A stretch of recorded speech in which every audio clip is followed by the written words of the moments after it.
கொஞ்சம் தூரம் நடந்தாலே மூச்சு பயங்கரமாக சிரமமாக இருக்குது, மூச்சு ரொம்ப வாங்குது.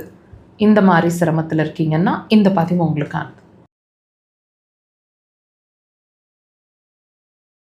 மாடிப்படி ஏறினா இறங்குனாலும் மூச்சு வாங்குது, ஒரு 10 அடி சேர்ந்தாப்புல நடந்துட்டாலே மூச்சு ரொம்ப சிரமமாக இருக்குது, கொஞ்சம் நேரம் உட்காந்து ஆஸ்வாசப்படுத்திட்டு தான் நாங்கள் நடக்க ஆரம்பிக்கிறோம். இந்த மாதிரி இந்த மூச்சு வாங்குகிற விஷயங்கள் அண்ட் பேசிகிட்டு இருக்கும்போதே பார்த்திங்கன்னா பெருமூச்சு அடிக்கடி வருது, நைட்டில் கொரட்டை வருது, இந்த மாதிரி சிரமங்களில் இருக்கீங்க அப்படின்னா கண்டிப்பாக நீங்கள் ஒரு விஷயத்தில் திங்க் பண்ணிகிட்ருப்பீங்க, ஒரு விஷயத்துக்கு பயந்துட்டுருப்பீங்க.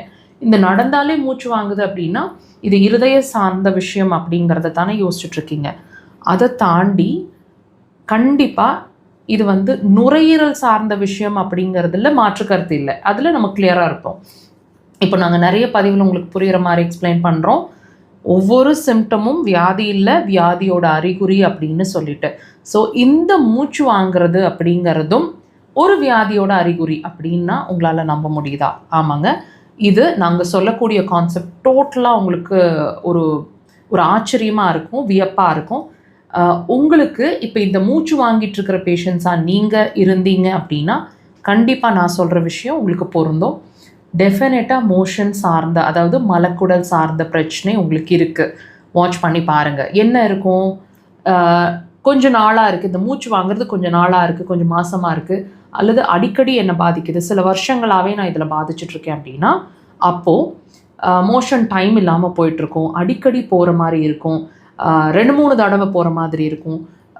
நான் மார்னிங்கெல்லாம் மோஷன் எக்ஸ்க்ரீஷன்ஸ் கிடையாது, போஸ்ட் லஞ்சு ஈவினிங் எப்போ மோஷன் போகிறோம் அப்படிங்கிற உணர்வே எனக்கு இல்லை.